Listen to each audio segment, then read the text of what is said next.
नमस्ते वॉरियर्स। पिछले हफ्ते हमने टोफासिटिनिब और एंकिलोजिंग स्पॉन्डिलाइटिस के बारे में काफ़ी चर्चा की। उसकी स्टडीज़ के बारे में देखा, क्या वो एंकिलोजिंग स्पॉन्डिलाइटिस में मददगार है ये भी जाना। अगर आपने वो एपिसोड मिस किया है तो वो वीडियो ज़रूर देख लीजिए।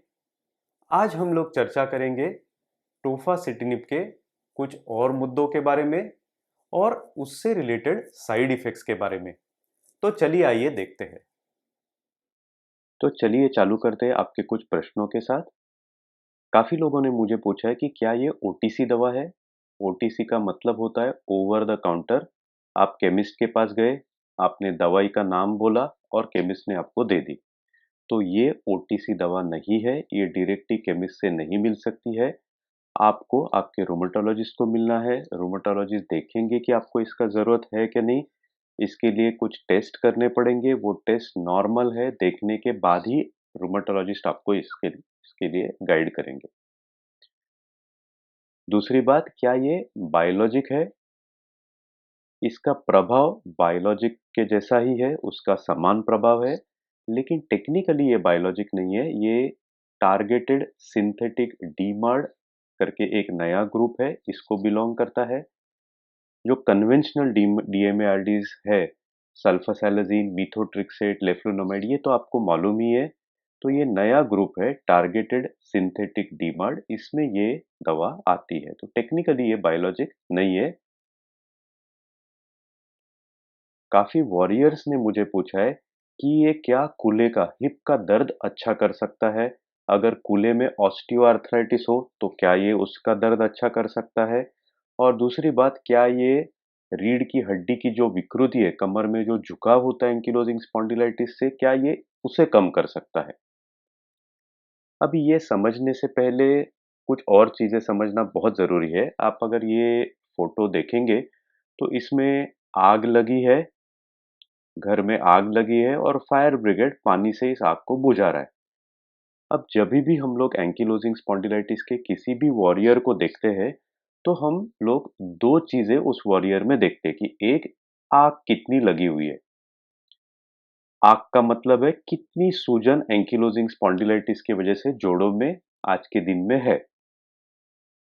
आग तो हम लोग पानी से बुझा सकते हैं, पानी दवा जैसा होता है। अगर आग ज्यादा है तो पानी या दवा से ये पूरा अच्छा हो सकता है। तो जब भी अगर हिप में आपको पेन है तो हम लोग सबसे पहले देखेंगे कि अंदर हिप में सूजन कितनी है, इन्फ्लेमेशन कितना है। अगर इन्फ्लेमेशन काफी है, आइदर देख के हो सकता है ये बात या एमआरआई में मालूम पड़ सकती है। तो अगर काफी सूजन है अगर हिप जॉइंट के अंदर, कूल्हे के जॉइंट के अंदर, तो जरूर बायोलॉजिक या टोफासिटिनिब काफी अच्छी काम करेगी, काफी मदद होगी उससे। लेकिन दूसरी बात, जब आग काफी देर चलती है तो उसकी वजह से डैमेज, क्षति हो जाती है। जैसा ये घर है, अगर इसमें आग काफी देर लगी तो एक समय आ जाएगा जब आग बहुत नहीं रहेगी लेकिन घर काफी डैमेज हुआ रहेगा। तो इसे हम लोग कहते हैं कि डैमेज ज्यादा है और आग कम है। इसी स्टेज को ऑस्टियोआर्थराइटिस कहा जाता है कि इन्फ्लेमेशन बहुत ज्यादा नहीं है लेकिन ऑस्टियोआर्थराइटिस है। ऑस्टियोआर्थराइटिस का क्या मतलब होता है? हिप जॉइंट में दो हड्डियां होती है और बीच में कार्टिलेज होता है। कार्टिलेज की ये गद्दी इसके लिए रहती है कि जॉइंट की मूवमेंट स्मूथली हो। जब एंकिलोजिंग स्पॉन्डिलाइटिस की सूजन काफी सालों तक चलती है तो वो इस कार्टिलेज को घिसने लगती है। ये कार्टिलेज खराब होता है और इसी कंडीशन को ऑस्टियोआर्थराइटिस कहा जाता है। कार्टिलेज के खराब होने की वजह से जब भी हिप में मूवमेंट होती है तो दो हड्डियां एक के ऊपर एक घिसती है और दर्द करता है। तो जब कोई एएस वॉरियर हमारे पास हिप पेन लेके आता है तो तीन सिचुएशन हो सकते हैं। पहला सिचुएशन कि ऑस्टियोआर्थराइटिस या डैमेज बिल्कुल नहीं है, जो है सब एंकिलोजिंग स्पॉन्डिलाइटिस की वजह से पूरा इन्फ्लेमेशन या सूजन है। इसमें टोफासिटिनिब या बायोलॉजिक अच्छा काम कर सकते हैं। दूसरा सिचुएशन, जब आग या अंदर एंकिलोजिंग स्पॉन्डिलाइटिस की वजह से सूजन भी है और कुछ हद तक डैमेज भी हुआ है, कुछ हद तक ऑस्टियोआर्थराइटिस भी है, तो इसमें भी बायोलॉजिक या टोफासिटिनिब अच्छा काम कर सकते हैं। तीसरा सिचुएशन, जब अंदर सूजन बिल्कुल नहीं है, सिर्फ डैमेज है, सिर्फ ऑस्टियोआर्थराइटिस है। अभी ये जब सिचुएशन है, तब बायोलॉजिक या टोफासिटिनिब बहुत अच्छा काम नहीं करेंगे क्योंकि अंदर सूजन नहीं है। अगर इस सिचुएशन में पेन बहुत ज़्यादा है, तो टोटल हिप रिप्लेसमेंट का ही सोचना पड़ेगा। सिमिलर बात होती है पीठ कमर के झुकाव के लिए भी। पीठ कमर के झुकाव को अगर अच्छा से आपको समझना है तो इसके लिए पहले का एक वीडियो है इसके बारे में, वो आप ज़रूर देखिए।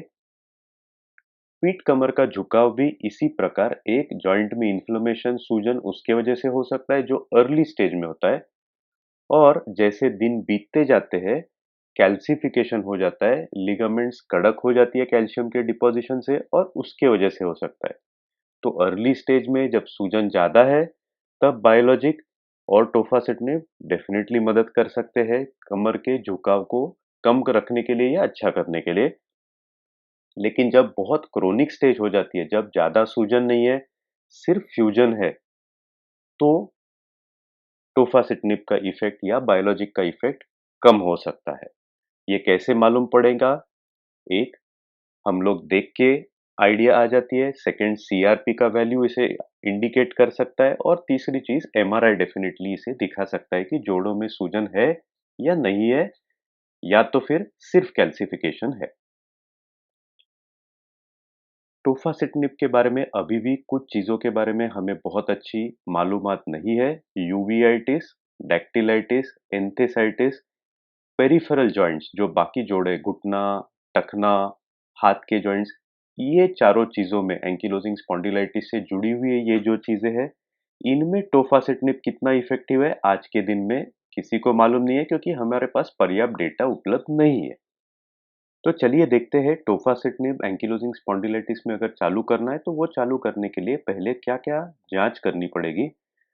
CBC, creatinine, liver function test, HIV, hepatitis B, hepatitis C की टेस्ट, टीबी की test, TB gold, Mantoux test और एक्सरे चेस्ट का जरूर किया जाता है, और सीरम लिपिड्स की टेस्ट भी की जाती है। इसमें क्यों करते हैं हम लोग ये टेस्ट, क्या हो सकता है? तो सीबीसी में कभी-कभी हीमोग्लोबिन ड्रॉप हो सकता है, सफेद पेशिया या डब्ल्यूबीसी का काउंट कभी-कभी ड्रॉप हो सकता है। किडनी का रिपोर्ट जनरली तो नहीं बढ़ता है, लेकिन कभी-कभी बढ़ सकता है, तो ज़रूर ये पहले हम लोग चेक कर लेते हैं।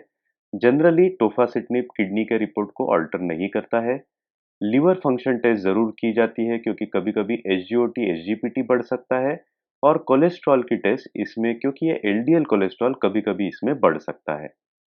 टोफासिटिनिब एंकिलोजिंग स्पॉन्डिलाइटिस में कैसे काम करता है? तो ये इम्यूनिटी को कम करता है ताकि जॉइंट के ऊपर जो इम्यूनिटी अटैक कर रही है वो कम हो जाए। तो ये किसी भी बायोलॉजिक के साथ जो सावधानियां लेनी होती है, इन्फेक्शन से संभाल के रहना होता है, वो डेफिनेटली इसमें भी सेम सावधानी लेनी पड़ेगी। कोई भी अगर इन्फेक्शन हो तो आपके रूमेटोलॉजिस्ट या फिजिशियन को आपको तुरंत मिलना है ताकि कोई भी इन्फेक्शन का ट्रीटमेंट इमीडिएटली हो सके। टोफासिटिनिब में रेस्पिरेटरी ट्रैक्ट इन्फेक्शंस या श्वसन संस्था के इन्फेक्शंस कॉमनली होते हैं, हर्पीस कॉमनली होता है, एंड लास्टली बाकी बायोलॉजिक्स के जैसे ही इसमें टीबी होने का जरूर खतरा होता है, और इसी के लिए इसे चालू करने से पहले टीबी गोल्ड टेस्ट, मांटू टेस्ट और चेस्ट का एक्सरे किया जाता है। टोफासिटिनिब के बारे में एफडीए की कुछ वार्निंग्स रिसेंट टाइम में आई है। इसमें दिखाया गया है कि अगर 10 मिलीग्राम का जो डोज है, अगर वो दिन में 2 बार लेते हैं, तो ब्लड में क्लॉट होने के चांसेस डेफिनेटली होते हैं, और पर्टिकुलरली ये फेफड़ों में चांसेस डेफिनेटली होते हैं। फाइजर ने एक पोस्ट मार्केटिंग अध्ययन किया था जिसमें ये दिखाया गया है कि ये हो सकता है, और इसी के लिए एफडीए ने इसके बारे में वार्निंग भी जारी की है। जनरली रूमेटॉइड आर्थराइटिस, सोरायाटिक आर्थराइटिस में 5 मिलीग्राम का डोज दिन में 2 बार यूज होता है, 10 मिलीग्राम का नहीं होता है। और एंकिलोजिंग स्पॉन्डिलाइटिस में भी जैसे अभी तक की स्टडीज देखी गई है, 5 मिलीग्राम दिन में 2 बार का डोज ही अप्रूव होने के चांसेस है। फाइजर ने ओरल सर्वेलेंस नामक एक पोस्ट मार्केटिंग सेफ्टी स्टडी की है। इनमें आरए रूमेटॉइड आर्थराइटिस के मरीज जो 50 वर्ष से ज़्यादा उम्र के हैं, और जिनको मिनिमम एक कार्डियोवैस्कुलर रिस्क फैक्टर जैसे ब्लड प्रेशर, डायबिटीज, ज़्यादा कोलेस्ट्रॉल, ऐसी मिनिमम एक कार्डियोवैस्कुलर रिस्क फैक्टर हो ऐसे लोगों को लिया गया था। इस स्टडी में देखा गया टोफासेटिन गोली के साथ लॉन्ग टर्म में कैंसर होने के चांस टीएनएफ अल्फा बायोलॉजिक से उनके हिसाब से चांसेस ज़्यादा है। उसी प्रकार कार्डियोवैस्कुलर इवेंट हार्ट अटैक होने के चांसेस भी टीएनएफ अल्फा ब्लॉकर के हिसाब से इन लोगों में थोड़े ज़्यादा पाए गए। तो ये मेनली हो गया, जैसे हमने देखा है इस स्टडी में 50 वर्ष से ज़्यादा उम्र के लोग थे, यंग लोग नहीं थे। तो जब भी ज़्यादा उम्र के वॉरियर्स है तो उनमें ये बात ज़रूर ध्यान रखनी है। धन्यवाद वॉरियर्स, इस एपिसोड में हमसे जुड़ने के लिए। अगले हफ्ते जरूर मिलेंगे। धन्यवाद।